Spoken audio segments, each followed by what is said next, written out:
If the chest wall is more or less normal, we'll go with the growing rods. If the chest wall, however, is abnormal with missing or fused ribs, then the VEPTR device comes into play and is a better device for treating those situations. Growing rods and the VEPTR treat different aspects of thoracospinal disease. A traditional growing rod is fixed only to the spinal elements, sometimes to the pelvis, but generally fixed only to the spinal elements. There's anchors placed at either end of the spine. So if there's a curvature, there are anchors placed above the apex of the curve and anchors placed below the apex of the curve. And then from those anchors, there are two rods, and they're connected in the middle with an expander or expansion device. And so when we do the correction, we're distracting through those connectors to try and straighten the spine. You're pushing those fusions apart and driving spinal growth. Essentially by pulling or stretching the crooked spine into a straighter spine. And then generally we'll go back every 6 months and distract a little more just to drive the spine, if you will, and promote longitudinal growth of the spine and as a result preserve pulmonary and chest function. In treatment of thoracic insufficiency syndrome, the VEPTR device, it's the same routine, a major surgery with the implantation of the devices and the reconstruction of the rib cage to make it larger for lung growth.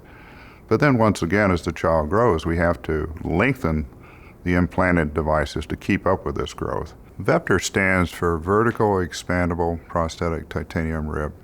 It's a curtain rod of strong titanium that is able to expand when it's unlocked and then locked in an expanded position. The VEPTR can hook to the ribs, it can hook to the pelvis, it can hook to the spine.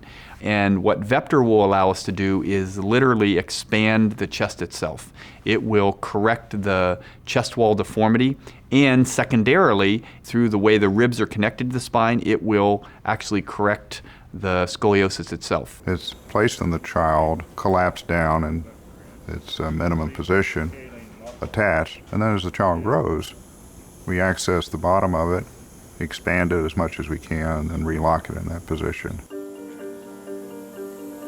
When the child goes back to the operating room, generally there's a lot of preparation that's involved with that. We have the good fortune of working with really world-class anesthesiologists who are used to taking care of the most difficult problems in even the very youngest children. They'll generally go to sleep with an inhalation anesthetic or with a gas. So they're asleep before any procedures are done, before any lines are placed, before any needles are used. We have special positioning devices that we use to hold or position a patient during surgery such that they're safe and protected, such that bony prominences are not irritated or the skin isn't damaged. We protect the eyes. There's a bite block that's used to prevent injury to the teeth or the tongue. There's several layers of safety monitoring that occur in the operating room during the case. Safety is king.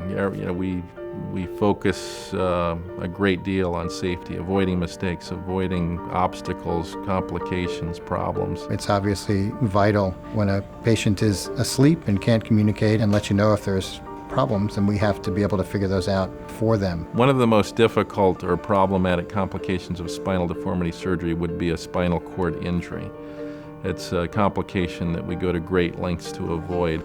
We really have, I think, the best spinal cord monitoring group around, and they are true pioneers in spinal cord monitoring, and they are pioneers in monitoring even the very youngest children. They've developed some of the key techniques for monitoring the function of the spinal cord during these difficult surgeries. So they can tell us if the spinal cord is not behaving or if we need to back off a little bit in our correction.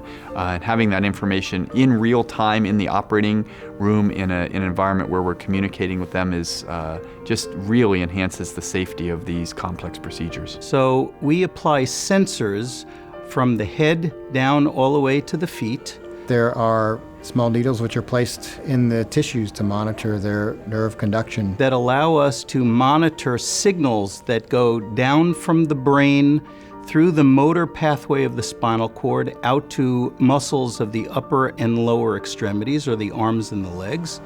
And in addition, we monitor signals coming from the feet and the arms up the spinal cord to the brain, which allows us to monitor the integrity or strength of the sensory pathways of the spinal cord.